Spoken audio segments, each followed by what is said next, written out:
heredan las promesas. Lo dejamos hasta ahí. Le decimos, Padre amado, que estás en los cielos, en esta preciosa hora, Señor, queremos adorarte, queremos exaltar tu nombre, mi gran Rey. Permítenos el poder hallar gracia delante de ti. Permítenos, mi Señor, el poder ser agradables en esta noche.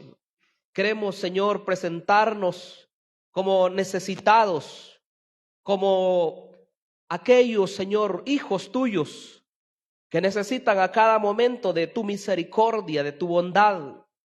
Padre, quiero pedirte que nos hables al corazón, que tu buena palabra pueda, Señor, venir a cada uno de nosotros y que podamos recibirla como lo es, como la palabra tuya. En el nombre maravilloso y santo de Cristo Jesús lo pedimos. Amén. Y todos decimos amén.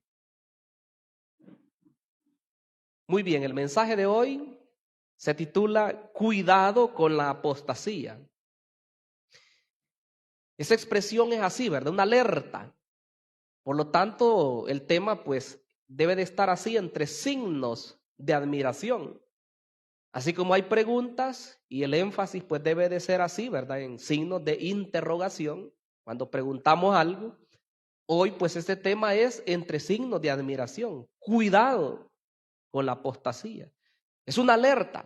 Es como cuando usted mira en las señales de tránsito, uno de esos signos dice alto, ¿verdad? Cuando se ve ese rótulo, ¿verdad? O ese signo vial, pues todos los conductores saben que algo se espera, ¿verdad? Y por eso dice alto, hay que esperar.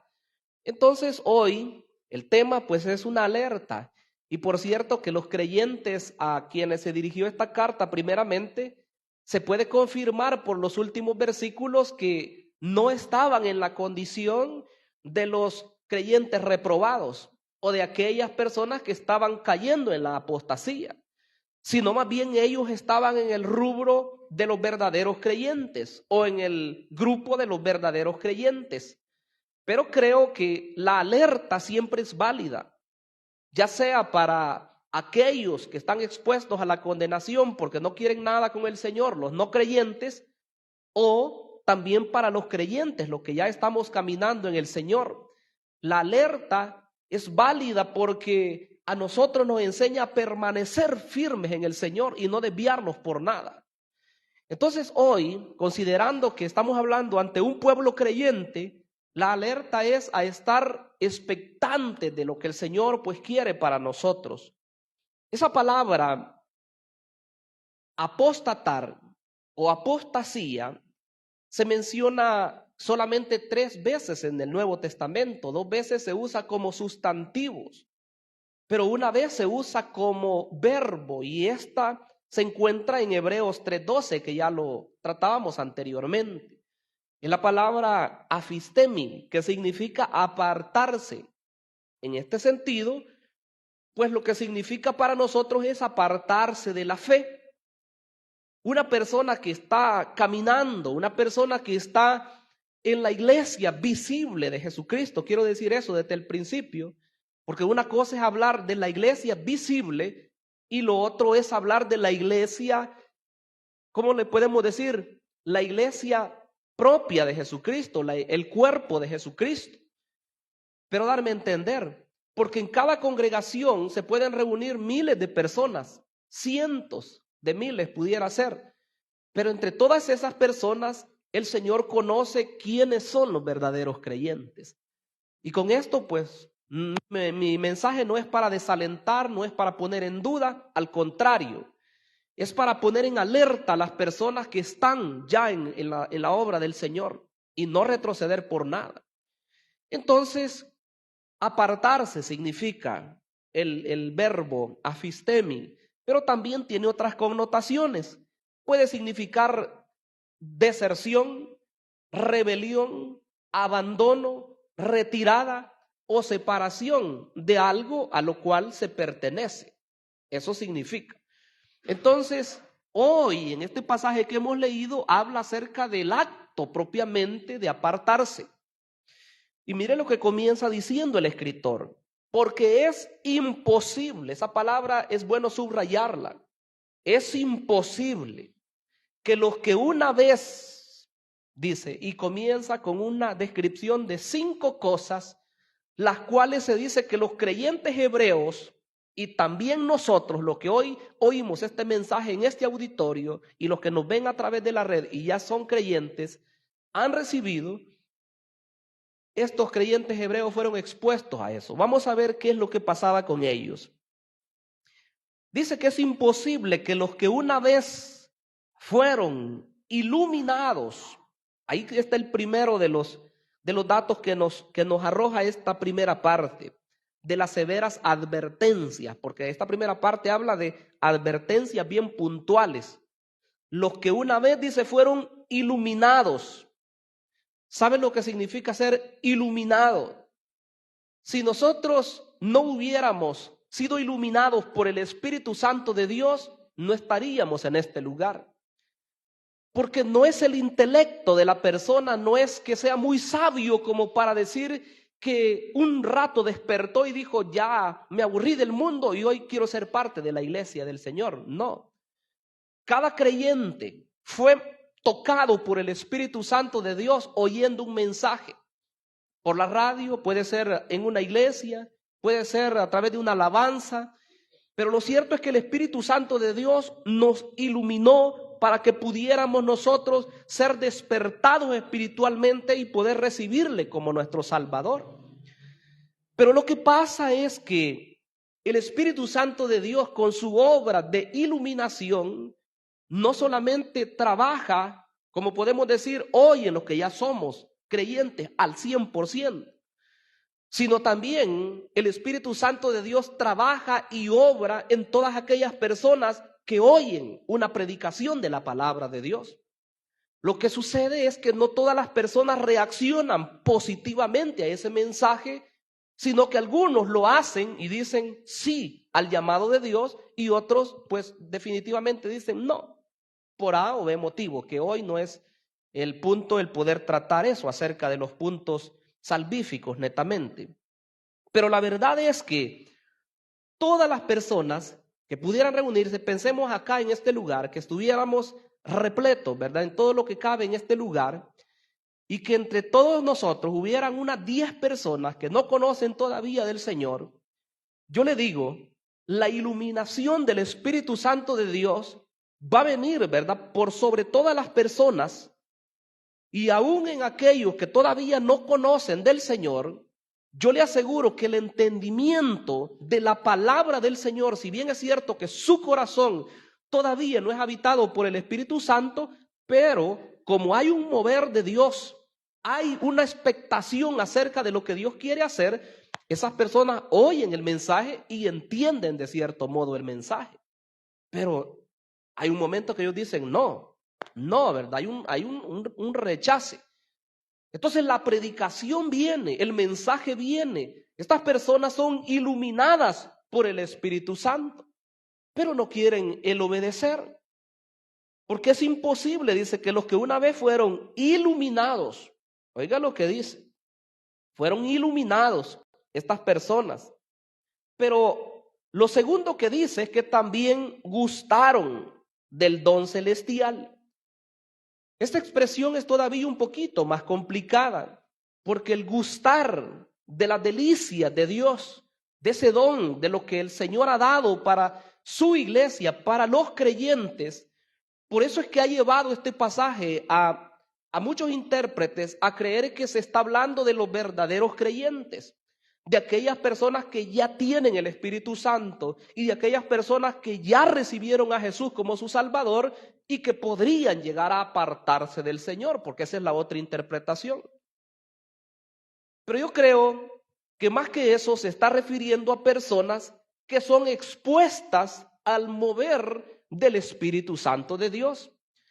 Porque no me van a dejar negar no me van a dejar mentir que en las iglesias, vuelvo a repetir, así como hay creyentes que de verdad se han arrepentido de sus pecados y han nacido de nuevo, así también llegan personas que no solamente son visitantes una vez, hay personas que llegan una vez, 2 veces, 3 veces Y no solamente oyen la predicación de la palabra de Dios, sino que pueden ver la ministración, si hay llamado a ministrar sanidad, si hay don de lenguas en un momento, si hay profecía en un determinado momento. Ellos son partícipes de todo esto, pero con la diferencia que ellos no han recibido todavía.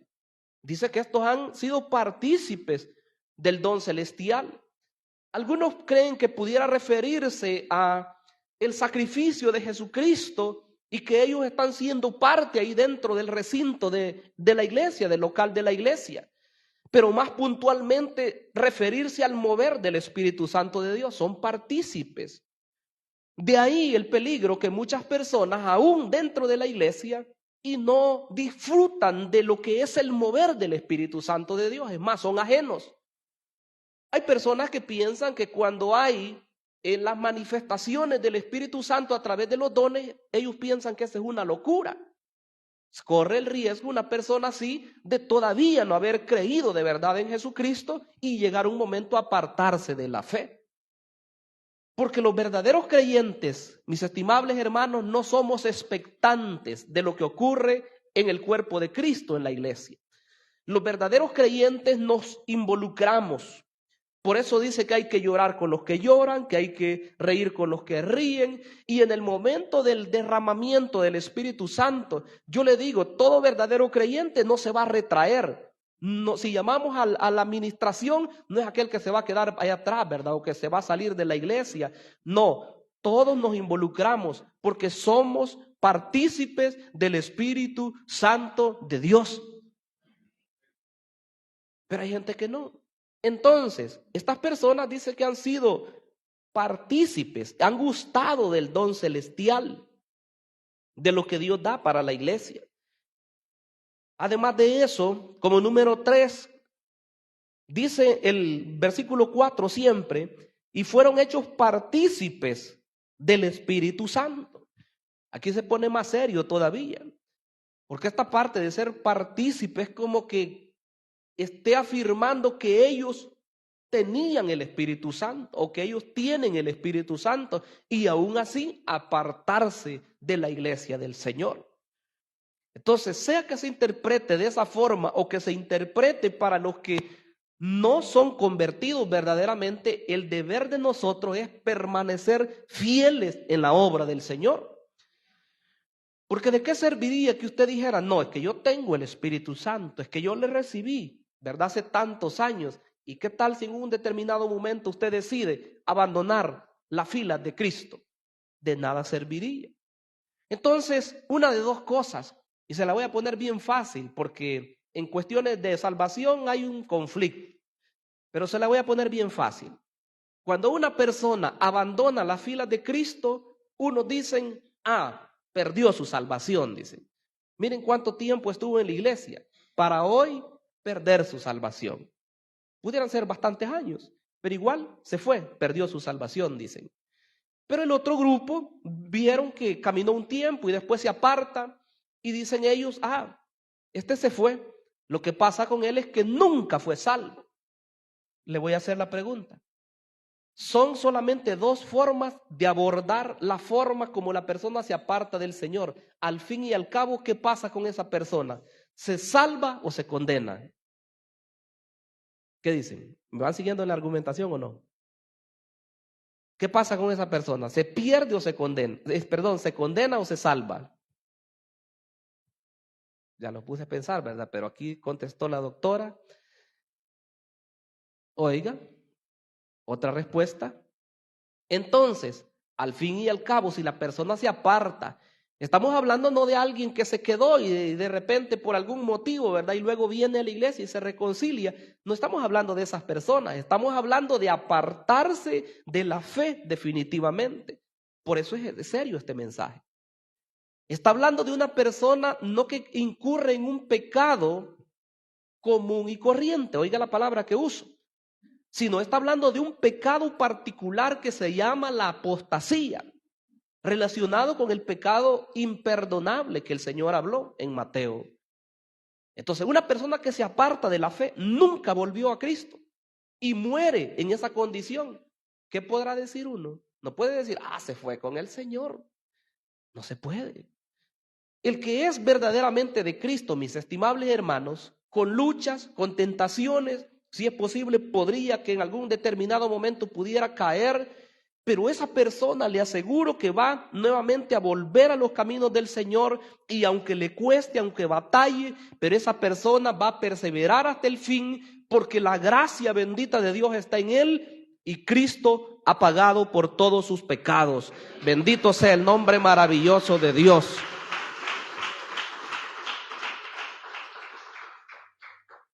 Entonces, dice que estas personas fueron hechas partícipes del Espíritu Santo de Dios. Puede referirse a los beneficios de las sanidades o de los milagros. Hemos sido testigos, ¿verdad?, de ocasiones en las cuales se visita a personas y estas personas no son creyentes. Y claro, cuando usted les habla, ellos entienden muy bien lo que es el plan de salvación. Pero cuando usted le dice, ¿quisiera usted recibir a Jesucristo como su Salvador? No, dicen ellos. Pero quisiera que oremos por usted, por su sanidad. Sí, dicen. Entonces, como siervo de Dios, pues a uno le toca orar siempre por esa persona. Y Dios, en su gracia, en su misericordia, sana a la persona. Entonces, le pregunto, ¿recibe de Dios esa persona o no? Por supuesto que recibe de los favores de Dios. Pero cuando usted le dice, ¿quiere recibir a Jesucristo como su Salvador? ¿Quiere hacer un trato con Él? No, dice la persona. Entonces hay personas que reciben de las misericordias, de los favores de Dios, pero no son quienes ellos dicen, sí, yo voy a seguir al Señor por eso. Pero ¿qué más? Como número 4, dice que estas personas gustaron de la buena palabra, dice el versículo 5. Y asimismo gustaron de la buena palabra de Dios. Mire qué interesante. Toda persona que asiste a las iglesias está expuesta a la predicación fiel de la palabra del Señor. Por supuesto, aquellas personas que asisten a iglesias donde hay palabra que de verdad se busca del cielo. No estamos hablando, ¿verdad?, de lugares de teatro, de chiste o de otras cosas, sino que estamos hablando de palabra que de verdad se expone a través de los púlpitos basado en la exposición fiel de la palabra de Dios. Entonces, los creyentes fieles son edificados, crecen cada vez más, pero los que solamente se acercan a oír, y peor aún, si tienen otras motivaciones, no es la de seguir al Señor, porque he sabido, ¿verdad?, de personas que llegan a las iglesias por conseguir esposa, o de mujeres que llegan a las iglesias por conseguir esposo. Entonces, ¿qué propósito será? La predicación le puede pasar o le pasa arriba o le entra por un oído, como leíamos en el mensaje anterior, y le sale por el siguiente, ¿verdad? Porque su objetivo no es agradar a Cristo, su objetivo no es ni siquiera entregarle su corazón, sino que su objetivo es carnal. Y probablemente ustedes hayan escuchado un dicho que dice que el que carne entra, eso dice la gente, ¿verdad? Eso no dice la Biblia. El que por carne entra, ¿qué dice? Por carne sale también, dice. Entonces quiere decir que el verdadero creyente está concentrado en lo que va a recibir de Dios. Está concentrado en cómo agradar a su Dios. Pero el que no quiere nada con la palabra, ese no, ¿verdad? Ese va a buscar su beneficio personal. Entonces dice que estas personas gustaron la buena palabra, palabra tras palabra. ¿Y qué más? Como número 5 dice que también gustaron los poderes del siglo venidero. Estas personas oyeron acerca del fin del tiempo, oyeron acerca de que Cristo viene, oyeron acerca de que hay un arrebatamiento para la iglesia del Señor, pero a ellos se les da poco. El fin viene, estimados amigos, el fin se acerca, ya viene la destrucción del mundo. Sí, pero al llamado, no. Entonces, mire cómo finaliza esta parte primera. En el versículo 6 dice que qué pasó con estas personas.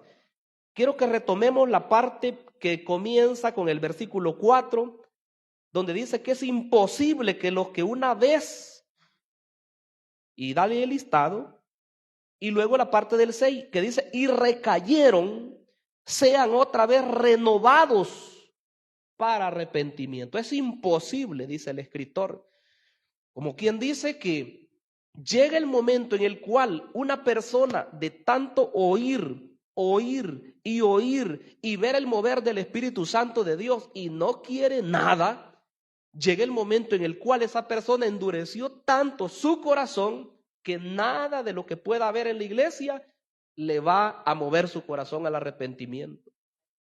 Es imposible, dice.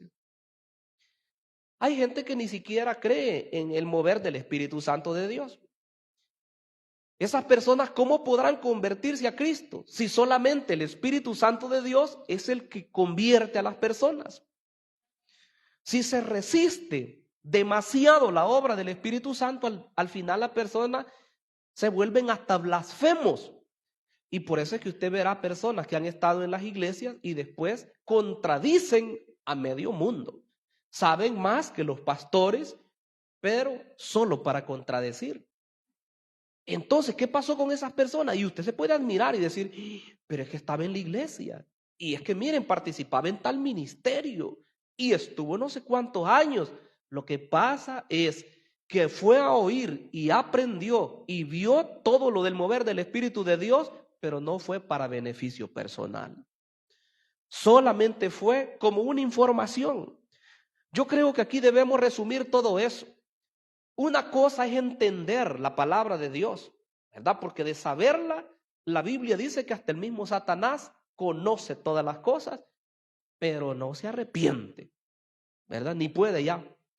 Entonces, una cosa es saber intelectualmente todo y una cosa diferente es interiorizarla, recibirla, ¿verdad? Y cada vez uno ir guardando lo que Dios le va dando, aprendiendo y creciendo, porque uno practica también lo que va escuchando. Entonces hay una gran diferencia entre aquel que solamente oye por oír y el que de verdad está atesorando. Esto es para mí, dice, esto es para mí. Y en el momento oportuno practica la palabra del Señor. Y viene otro año y ya creció espiritualmente más. Y viene el siguiente y sigue avanzando. Eso es, hermanos. Entonces dice que es imposible. Esas personas que recaen en esta condición, que sean renovados, otra vez renovados, para arrepentimiento. Dice que pasan dos cosas. Es como que crucifiquen de nuevo para sí mismos al Hijo de Dios y dos, lo exponen al vituperio nuevamente. Esto podría ser aplicable de igual manera a un verdadero creyente, ¿verdad? Solo que en este sentido yo considero que un verdadero creyente jamás se va a quedar postrado ante una situación pecaminosa sin retornar nuevamente a Cristo. Pero esto de la burla, lo que dice estas dos cosas, podrían aplicarse de igual forma. Porque dice que es como que crucifique de nuevo para sí mismo al Hijo de Dios y lo exponga a la burla. Porque una persona que esté en Cristo e incurre en un pecado grave, escandaloso, visible, todas las personas no lo van a felicitar, ¿verdad? Todas las personas van a hacer escarnio. Aunque le aseguro que un creyente maduro no se va a reír. Un creyente maduro no va a hacer burla, ¿verdad? De que otro creyente o alguien en algún liderazgo incurre en algún pecado. Sino más bien se va a contristar porque somos parte del mismo cuerpo. Ese es el llamado para la iglesia del Señor. Entonces, pero las demás personas, todos los no creyentes, se van a burlar y lo van a señalar. La vergüenza en este caso no es solo para la persona, es para la iglesia en general. Y la vergüenza en este caso, como dice aquí, es para Cristo. Porque nosotros todos los días vivimos diciendo, a Cristo me libertó, Cristo ha roto mis cadenas, yo vivo para Cristo. Y cuando pecamos, entonces es cuando ocurre la burla, cuando ocurre la vergüenza. Es como que si Cristo, dice, fuera crucificado de nuevo. Pero en el caso de los inconversos, de los que yo estoy hablando, en este caso lo que quiere decir es como que si hubiera otro sacrificio, pues. La Biblia dice aquí en la carta a los Hebreos, en el capítulo 10, que con una sola ofrenda, dice que hizo perfectos para siempre a los santificados. Entonces, y el que le rechaza, le resiste todo el tiempo, podría ser que puede haber otro Cristo o que Cristo vuelva a crucificarse para que Él vuelva nuevamente a morir por alguien. Ya no, una sola vez. Entonces dice que no hay oportunidad. Y quiero que veamos, en segundo lugar, un ejemplo de bendición y maldición.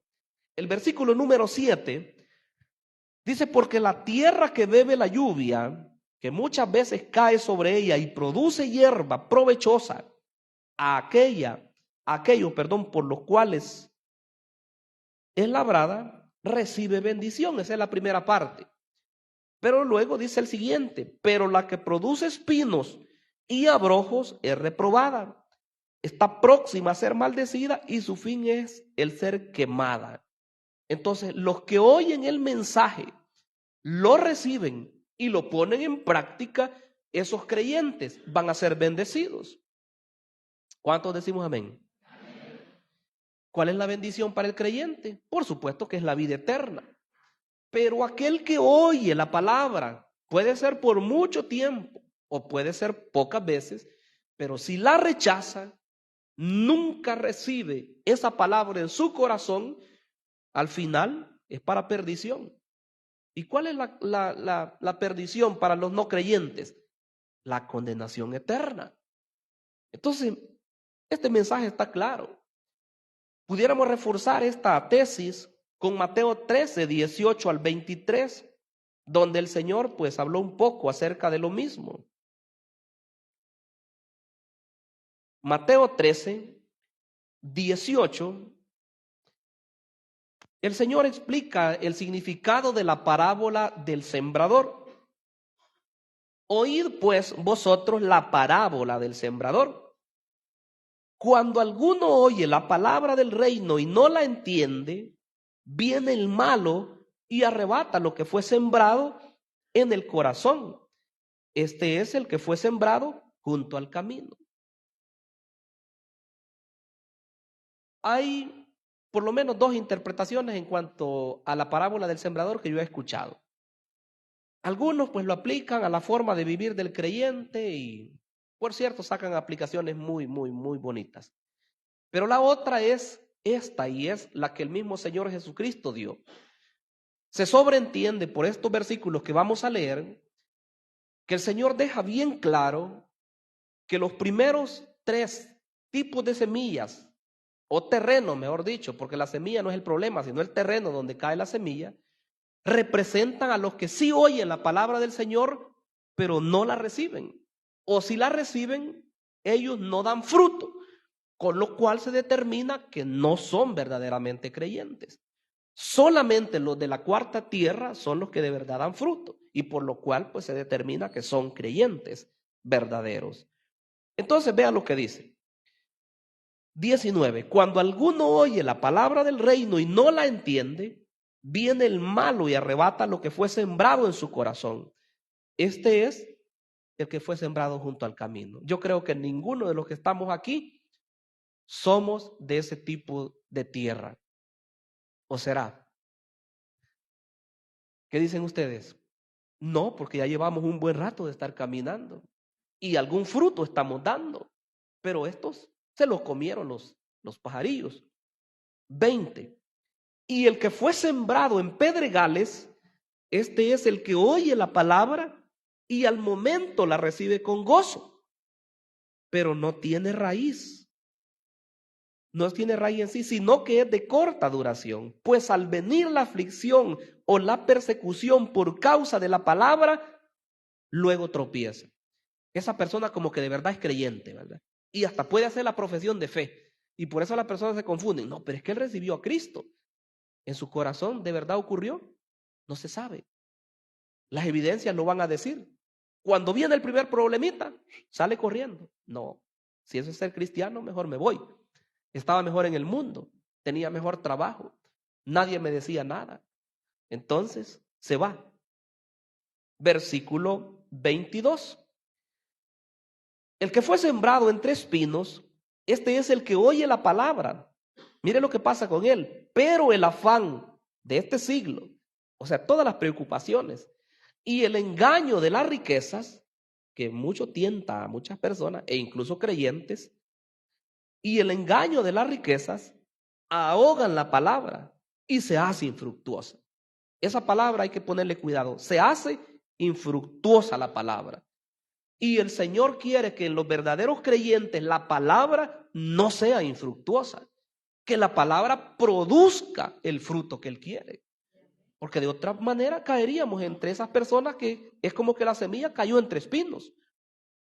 Más todos los problemas lo agobian y de repente se lanza más. No, que yo, me dijo una persona en una oportunidad, estoy leyendo un libro, dijo, ¿cómo hacerse rico? Ya asistía a 3 seminarios, me dijo. Ahí en ese libro dice todas las técnicas, me dijo. Tenía su pequeño negocito. Yo sé que aquí varios tienen sus emprendimientos, pero yo no los veo que se vayan de la iglesia porque quieren hacerse más ricos. Entonces, pero puede haber un engaño, ¿verdad? Del enemigo, decirle, no, es que vos podés ser, ¿verdad? La par de aquellos que aparecen en la revista, ¿verdad? Bueno, hasta los nombres se me han olvidado en este momento y mejor que se me han olvidado. Nombres de revistas importantes y que aparecen ahí en las portadas, ¿verdad? Tantos millones ha ganado en este año, tantas inversiones. No, hay que ser cuidadosos con eso. Y por último, mire lo que dice el 23, mas el que fue sembrado en buena tierra, este es el que oye y subraye, ¿qué dice más? ¿Cuántos están leyendo? Y entiende la palabra y da fruto y produce a 100, a 60 y a 30 por uno. Yo creo que de eso somos nosotros, porque estamos caminando en su obra y tratando de dar ese fruto para la honra y para la gloria de Dios. El verdadero creyente no va a ser solamente que oye, hermano. Los otros 3 solo dice que oían y de cierto modo reciben, pero las evidencias dicen algo diferente. Entonces, al volver al pasaje de la carta a los Hebreos, el verdadero creyente va a recibir su recompensa, pero los malos recibirán su pago también, que es la condenación eterna. Número 3, el escritor termina diciendo que él está persuadido de cosas mejores. A esta tercera parte yo le he puesto persuadido de cosas mejores. Dice el versículo 9, pero en cuanto a vosotros, oh amados, estamos persuadidos de cosas mejores que pertenecen a la salvación, aunque hablamos así. Entonces, el escritor termina esta parte diciendo, yo sé que ustedes, amados hermanos, a ustedes les espera algo muchísimo mejor, aunque les estoy hablando de esta manera, dice él. Pero yo creo que es necesario.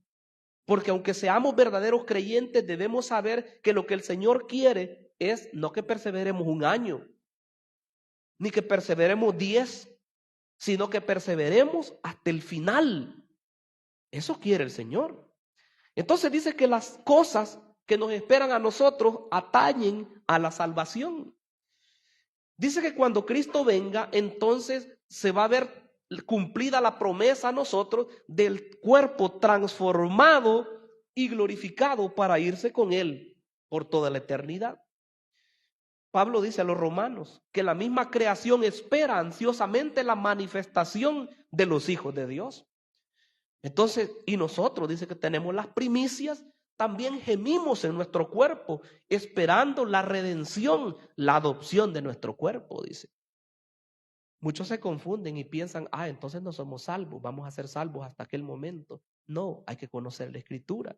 La Escritura dice que somos salvos. Lo que falta es la glorificación final de los cuerpos. Eso es lo que se va a realizar cuando Cristo venga. Entonces dice el versículo siguiente, porque Dios no es injusto para olvidar 2 cosas, dice aquí, vuestra obra y el trabajo de amor que habéis mostrado hacia su nombre. Mire qué interesante. Como quien dice, ¿verdad? Hermano, usted pudiera poner su nombre ahí, fulano de tal o hermana fulana de tal. Y yo todo lo que le he trabajado al Señor, ¿cuántos años llevo? 20. y Dios no me va a premiar a mí por todo esto que he hecho. ¿Será que Dios es injusto? No, dice la Escritura. Dios no es injusto para olvidar todo lo que usted ha hecho. De tal modo que en una oportunidad el Señor dijo que aun si tan solo un vasito de agua le dieran a uno de sus siervos, de cierto, dijo el Señor, que no pierde su recompensa. Oiga, qué interesante. Ahora no digamos si usted ha recibido a los hermanos para hacer una célula en su casa, si usted se ha movido para una misión a otro lugar, si usted ha traído a algunos hermanos para la iglesia, si usted sale cuando es el tiempo de evangelismo, si hay campañas, usted es de los primeros que están allá, si es del servicio aquí en la iglesia, usted también se motiva. El Señor no va a dejar pasar eso, hermanos. Él lo tiene anotado ahí, en sus registros. Y por raro que parezca, pero el hecho de que una persona esté orando por los demás, eso es trabajo en la obra del Señor. Pudiéramos ver que alguien no se involucra quizás en algo, ¿verdad? Pero si esa persona dobla sus rodillas y le está pidiendo al Señor por cada miembro de la iglesia, Dios la va a premiar también. Entonces, dice que Él no se olvida de ese trabajo, habiendo, dice, servido a los santos y sirviéndoles aún. Esa es la otra cosa, el servicio, ¿verdad? A las personas. El servir a Dios es servirle a las personas. Pero deseamos que cada uno de vosotros muestre la misma solicitud hasta el fin, para plena certeza de la esperanza. ¿Cuántos esperamos al Señor, hermanos? Así fielmente, ¿cuántos lo esperamos? Qué bueno. Entonces dice el escritor y el Espíritu Santo a través de él, que quiere que estemos firmes así hasta el fin, con esa misma solicitud, a fin de que no os hagáis perezosos. El que se hace perezoso deja de avanzar, sino imitadores de aquellos que por la fe y la paciencia heredan las promesas. ¿Conoce usted algunos que ya acabaron la carrera? Sí, ¿verdad? En la Escritura y en los tiempos actuales. Entonces, imitemos a esas personas. Usted no se vaya a andar comparando con el creyente que va caminando a penitas, ¿verdad? O con aquellos que lucharon un tiempo y luego retrocedieron. Usted no imite a esas personas. Usted imite a los creyentes más consagrados al Señor. Imite a hombres de la fe que están en la Biblia, a mujeres de fe que se encuentran en la Escritura. A esos imitemos. Y que el Señor pues nos ayude para nunca apartarnos de Él. Porque el apostatar significa eso, apartarse de la fe. Y creo que ninguno de nosotros está pensando en retroceder. Pero vamos a orar que el Espíritu de Dios nos guíe, nos fortalezca y que nos ayude a llegar hasta la meta final. Cerremos nuestros ojos y digámosle: Padre amado que estás en los cielos, te damos, Señor, el honor, la gloria, a ti te pertenecen. Queremos agradecerte, Señor, por tus misericordias, tus bondades. Mi Rey, mi Dios, nos has colmado de muchas e incontables bendiciones. Y hasta el día de hoy, Señor, sabemos que nada de eso nosotros lo hemos buscado. Nada de eso es ganado tampoco por nosotros. Solamente ha sido tu misericordia. Solamente ha sido tu gran bondad, mi Señor, hacia cada uno de nosotros. Hoy queremos pedirte, mi Dios, que nos guíes y que nunca nos sueltes de tu mano bendita, Señor, porque en ti estamos seguros, en ti estamos confiados, mi gran Rey, mi gran Señor, que cada día te podamos amar más y más. Ese es nuestro anhelo, ese es nuestro deseo, llegar un día hasta la meta final y coronar esa carrera que tanto, Señor, hemos luchado, anhelado. Guíanos, aparta todo obstáculo del camino, aparta todo pensamiento contrario, Señor, y todo lo que nos pueda impedir poder caminar con libertad. Lo pedimos en el nombre maravilloso de Jesús. Amén.